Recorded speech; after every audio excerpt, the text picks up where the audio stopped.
Ողջույն։ Թեև Սահմանադրական դատանը դեռ չի հաստատել Հայաստանի պատմության մեջ ամենավիճելի ընտրությունների վերաբերյալ որոշումը, բայց ՔՊ-ն պաշտոններն է բաժանում՝ ազգային ժողովի նախագահ, նախարար, փոխնախագահներ խորհրդանի եւ այլն։ Գուցե արդեն գիտեն կամ կռահում են որոշման բովանդակությունը։ Եթե մենք կռահում ենք դատավորներից մի քանիսի որոշումը, գուցե Նիկոլը գիտի ողջ քվեարկության պատկերը։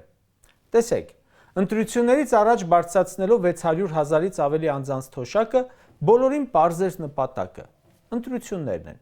Այլապես 75 միլիարդ դրամի կարգի չէին ծախսի թոշակառուների վրա, զանազան ընտրակաշառքներ չէին բաժանի վարորդներին, գյուղատնտեսներին, ապօրինի շինության տերերին, անհուսալի վարկառուներին եւ այլոց։ Ձայնի ակնկալիքով էր, չէ՞։ Իսկ ինչ ակնկալիքով ընտրություններից օրեր առաջ բարձրացան ՍԴ դատավորների հավելավճարները։ Ընտրություններից անմիջապես առաջ Արդարադատության նախարարությունը նախագիծ ներկայացրեց, ՔՊԱ-ական խորհրդարանն էլ բարձրացրեց Սահմանադրական դատանի նախագահի, փոխնախագահի, 7 դատավորների հավելավճարը աշխատավարձի մինչև 35% չափով, այսինքն ընտրությունների արդյունքներն անվավեր ճանաչելու մասին բողոքի քննությունից ընդամենը օրեր առաջ արդեն Սահմանադրական դատանի անդամները ստացել են բարձր աշխատավարձ։ Կարող էր ՔՊ-ն ենթադրել, որ լինելու են ընտրությունների արդյունքների բողոքարկում։ Վստահաբար կարող եք։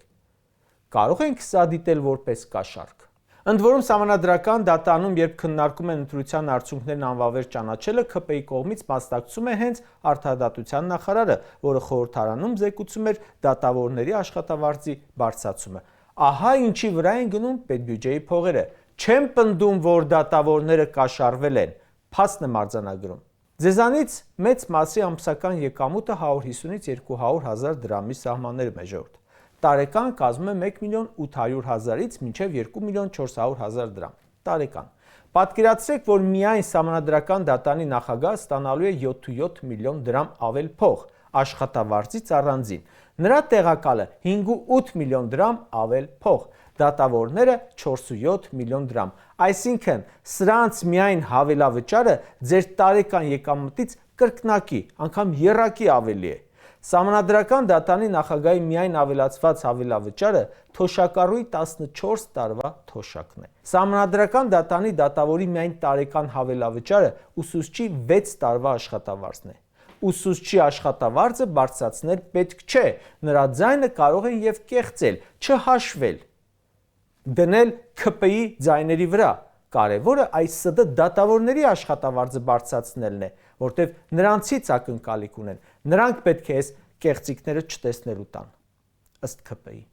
Այսօր ՍԴ-ում եզրափակիչ ելույթներն էին։ Սահմանադրական դատանի դատավորն ասում է, այդ եզրափակիչ ելույթները մեզ վրա չեն ազդելու։ Չգիտեմ նրանց որոշման վրա ինչն է ազդելու, փաստերը, բարձրացված աշխատավարձը, գուցե ինչ-որ SMS, չգիտեմ, բայց այդ ելույթների ժամանակ ուշագրավ փաստեր բերվեցին։ Սահմանադրական դատանը ընտրությունների վրա ազդեցության փաստերի հարյուրավոր էջեր է ստացել։ Դատարանում ապացուցվեց, որ ընտրական փուլը անցել է Նիկոլի ատելության խոսքով։ Կարող էր դա ազդել ընտրությունների արդյունքների վրա միանշանակ։ Չեմ պատկերացնում, թե ինչպես կարելի է արդարացնել ատելության խոսքը, բայց ՔՊ-ն արդարացնում է, եթե հեղինակը Նիկոլն է։ Ասում է, քաղաքական սուր խոսք է։ Երբ քաղաքացին մի քիչ կոպիտ բառապաշարով գրառում է անում, կալանավորվում է։ Երբ վարչապետ աշխատողն է անում, ասում են քաղաքական սուր խոսք է։ Քաղաքացին երբ հայհոյում է իշխանությանը, նա չունի լծակներ դա իրականացնելու, իսկ երբ վարչապետն է անում, նա նաև ունի իրականացման լծակներ եւ իրականացնում է։ Այս առումով որևէ պատասխանատու կառույց քայլի չի դիմել։ Կենտրոնական ընտրական հանձնաժողովը ոչինչ չի արել։ Ընդ որում, ոչ մի ընտրակեղծիքի, ընտրախախտման վերաբերյալ ոչինչ չի արել։ Նիկոլի նախկին աշխատողի ղեկավարած ԿԸՀ-ն ընտրություններին ուղղակի հետևել է, ինչպես մենք։ Ուրիշ ոչ մի բան չի արել։ Մենք լրագրողներս ուժերի ներածին չափով մեր մասնագիտական աշխատանքը արել ենք։ ԿԸՀ-ն իրենը չի արել։ Ինչու՞։ Գուցե նրա համար որ անկախ չէ։ Բա ամենախայտառակ ընտրությունների պարագայում ոչ մի վարույթ չհարուցել։ Հասարակ բան, Կենտրոնական ընտրական հանձնաժողովի պարտականությունների մեջ էր ժամը 8-ին 20:00 փակել ընտրատեղամասի դռները։ Դա էլ չի արել։ Այդ անգործության պատճառով ԲՀԿ-ի ձայները փոշիացվել են։ Սահմանադրական դատանում ապացուցվեց վարչական ռեսուրսի լիակատար չարաշահումը։ Չգիտեմ, կա եւս մեկ վարչական ռեսուրս, որը հնարավոր հնարավոր էր օգտագործել ու ԿՊ-ն չի արել։ Սահմանադրական դատանում ապացուցվեց եւ ընտրակաշառքը, եւ դրա ազդեցությունը արդյունքների վրա, ներկայացվեց շատ ուշագրավ հարցման տվյալներ։ Հարցման մասնակիցների 31%-ն ասել էր, որ կենսաթոշակների բարձրացումը ազդել է ընտրողների որոշման վրա, եւ բոլոր նրանք, ովքեր ասել են, որ իրենց որոշման վրա ազդել է, նրանց 91%-ը քվեարկել է հենց ԿՊ-ի օգտին։ 2022-ից պատրաստվելով ընտրություններին 3 տարի թոշակ չի բարձրացրել, որպեսզի չստացվի կառավարության պարտավորություն, բարձրացել է ընտրություններից օրեր առաջ, արդեն որպես ընտրակաշառք։ Նույնը առողջապահության ապահովագրության դեպքն էր։ Մենք հարցնում էինք 2025-ի հունվարի 1-ից էիք խոստացել ներդնել, բայց ինչու այդ համակարգը չդրեցիք, այլ դրեցիք 26-ից։ Պատասխանը պարզ է, որովհետև ընտրությունները 2026-ին էին։ Ու ըստ հարցման դա էլ է ազդել ընտրողի որոշման վրա։ Առանց հարցման էլ իհարկե պարզ։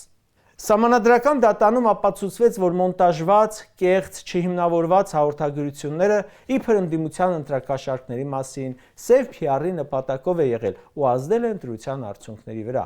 Նույն հարցումներով պարզվել է, որ այդ կեղծ ձայնագրությունների պատճառով քաղաքացիների 21%-ը չի տվել իր ձայնը ընդդիմադիր ուժերին։ Այնպես չէ, որ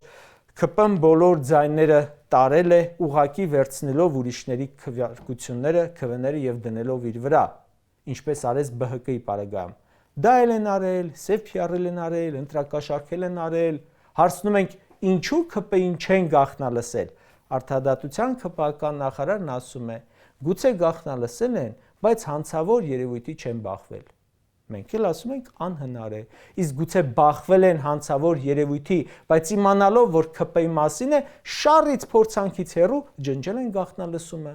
ՍԴ-ում ապացուցվեց, որ պետական բոլոր կառույցները եւ ուժայինները արդարադատության ողջ համակարգը աշխատել է ԿՊ-ի օգտին, միջամտել է ընտրություններին, ծավալել է քաղաքական գործունեություն։ Անգամ սահմանադրական դատանում նիստերի ժամանակ նրանք միասին էին հանդես գալիս։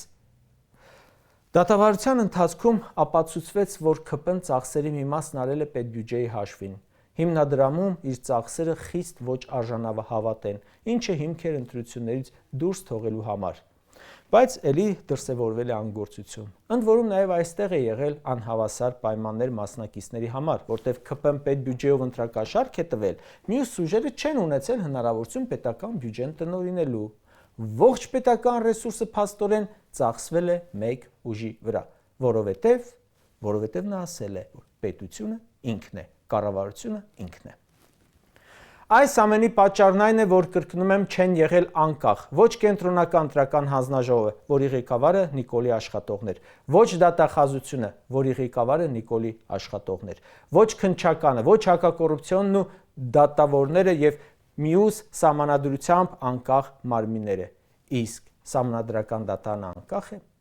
Ամեն դեպքում սահմանադրական դատարանը այսքան կեղծիքներից հետո անգամ ամեն ինչ արեց, որ ԿՊ-ն ու կենտրոնական ընտրական հանձնաժողովը դիսկոմֆորտ չզգան այս հայցի լսման ժամանակ։ Կարճ ասած, սահմանադրական դատարանի նիստերին զուգահեռ ԿՊ-ի պաշտոնաբաժանումը ըստ իս նշանակում է, որ կամ թքած ունեն դատարանի որոշման վրա, կամ արդեն տեղյակ են այդ որոշումից։ Վստահ կարող ենք ասել, որ սահմանադրական դատարանի հակապետական որոշումը, հակաժողովրդական որոշումը, օրենքից ու իրավունքից չբխող որոշումը մեր երկիրը հետ կգցի տարիներով։ Այդ կառույցը ամբողջությամբ կգցի լեգիտիմության ճգնաժամի մեջ,